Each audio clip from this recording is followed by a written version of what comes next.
Welcome back to Inside Casting with Tracy Winters and myself, Kim Swanson, answering some questions about casting. What's your best advice for young actors or actors who are just starting out? Best advice. You know, if you could say one or two things, you know. I would say study. Number one. You have to get good training. You know, one of my dear friends, Brian Cutler, I love one of the statements he says. He says, a dancer dances every day, even if they're not performing, even if they're not in a company. A vocalist vocalizes every day, even when they're not working. So true. A cellist plays every day. An actor sits at home and waits for the phone to ring. I know. You know? And then panics when it does ring. Right. Because And they're not in shape. Exactly. And you have to get your chops up. You have to get into a good class where you have good cold reading skills. And you know, there really should never be such a thing as a cold read. When you get there, even if you don't have the sides in advance, there's no reason why you're not arriving to your audition 15, 20 minutes early, taking that script outside and saying it out loud. Number one, you have to say your copy out loud.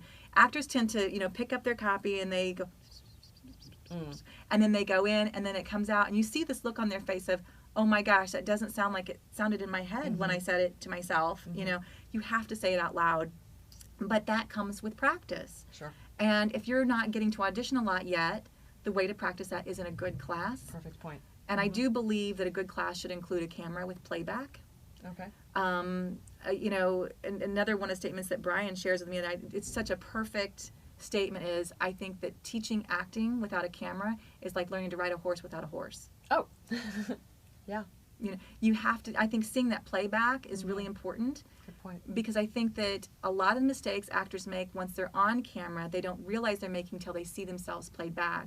Even in simple things like slating, they don't understand how your energy needs to be up. Right. And you need to look bright and ready to go at a moment's notice. Because when you're on set for 12 hours, I need to know if you're sitting in the wagon and you're kind of sequestered by yourself for 6-7 hours and you're reading, and now we say, okay, you're on, and I need you to scream and die, that you're not going, well, let me wake up here a little bit. You know, we don't have time for that. I need to know that you're on, that you can be on like that. And your slate often tells me that.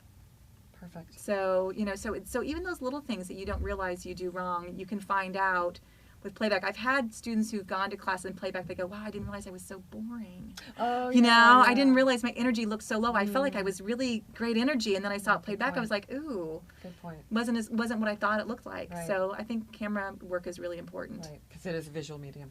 Right, exactly. Right. Any other advice for young actors, like child actors? Or? Well, you know, with child actors, I do cast a lot of children. I do a lot of toy commercials, and a lot of those kids have gone on to work in film and things. I think my big piece of advice is not to grow up too fast.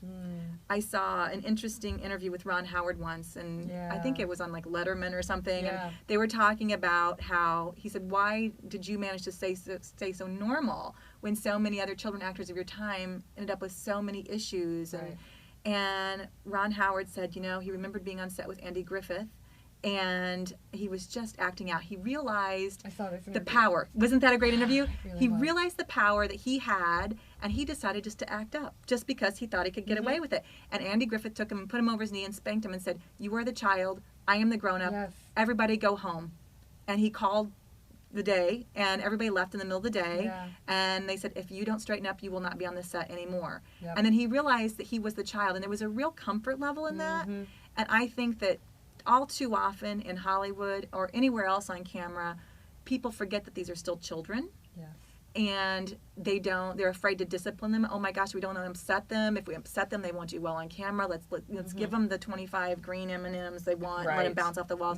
And that's such a big mistake. It is. Because you know what, the rest of the world doesn't appreciate that. It's hard too, if I'm in the room with a very young actor, if there's a lot of pressure from the parent to do well.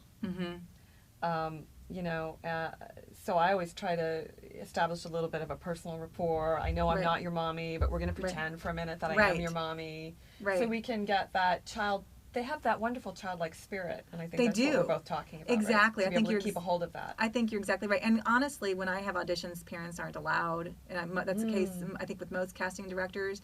And you know, one of the things when I audition, I make notes about the parents.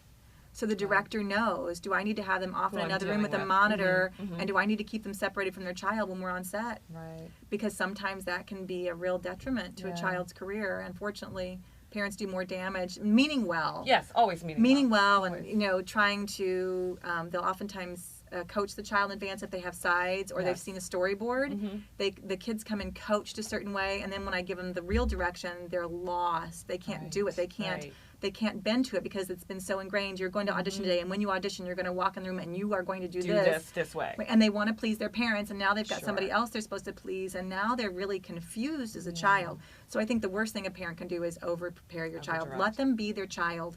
Let them be the child, and let the casting director do their job. Right, exactly. So, thanks for watching us again on Inside Casting. Glad to have you. We'll look forward to seeing you again next week.